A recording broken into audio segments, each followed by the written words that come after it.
আচ্ছা, তোমায় একটা প্রশ্ন করি। হ্যাঁ, করো।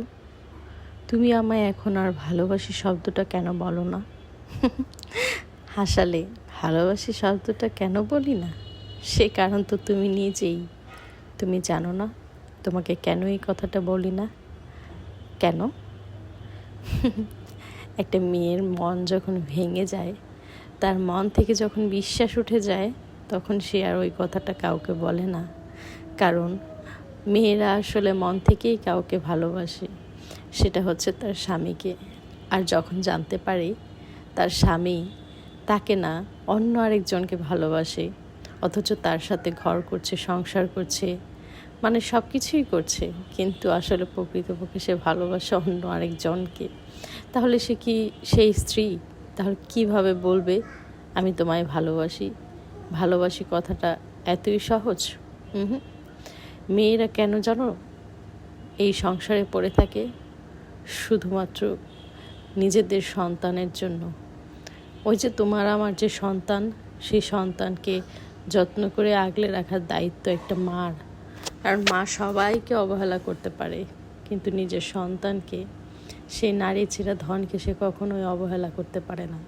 তার কাছে সেটা আসলে তুচ্ছ বলে মনে হয় না। অনেকের কাছে তুচ্ছ বলে মনে হতে পারে, কিন্তু মার কাছে তার সন্তানের দায়িত্ব কোনো দিন শেষ হয় না।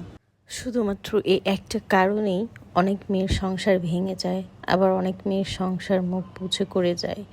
কারণ তার যাওয়ার হয়তো বা অনেক জায়গা থাকে না, সেজন্যই হয়তো বা সে মুখ বুজে সব সহ্য করে যায়। আসলে এরকমটাও কিন্তু ভাবা উচিত নয়, কারণ মেয়েরা চাইলে কিন্তু সত্যিই চলে যেতে পারে, কিন্তু সেই মেয়ে তার ভবিষ্যতের কথা চিন্তা করে যেতে পারে যে তার ভালো হবে, কিন্তু প্রকৃতপক্ষে আসলে সন্তানের জন্য কিন্তু সেটা শুভকর নয়, ভালো নয়। সেজন্য সে মুখ বুজে সেই স্বামীর অবহেলা, ভালোবাসা না পাওয়া, সব কিছু না পাওয়ার মধ্যেই থেকে যায় এই সংসারের মায়াজালে আটকে। কারণ সে তার সন্তানকে কোনো কিছু থেকেই বঞ্চিত করতে চায় না। সে চায় তার সন্তান যোগ্য সম্মান নিয়ে বেঁচে থাকুক। তার জন্য নারী অবহেলা সত্ত্বেও সংসার করে যায়। তো যাই হোক, আসলে এটা আরেকজনের গল্প। তো গল্পটা শুনে খুব ভালো লাগলো, তার জন্য আপনাদের সাথে একটু শেয়ার করলাম রান্না করতে করতে। তো আজকে বিশাল আয়োজন হয়েছে রান্নাবান্নার। এদিকে গরুর মাংস, মাছের মাথা দিয়ে ডাল, কচু ভাজা, কচুর শাক, অনেক কিছুর আয়োজন হয়েছে। কারণ আজকে আমরা অনেকে মিলে একসাথে অনেক দিন পর আবার আনন্দ করব। তো এই তো আমাদের রান্নাবান্না শেষ, এখন ডিনার করছিলাম। তো এটা আসলে গতকালকের একটা ভিডিও ছিল ছোট্ট, তো সেখান থেকে কিছুটা ক্লিপস নিয়েছিলাম।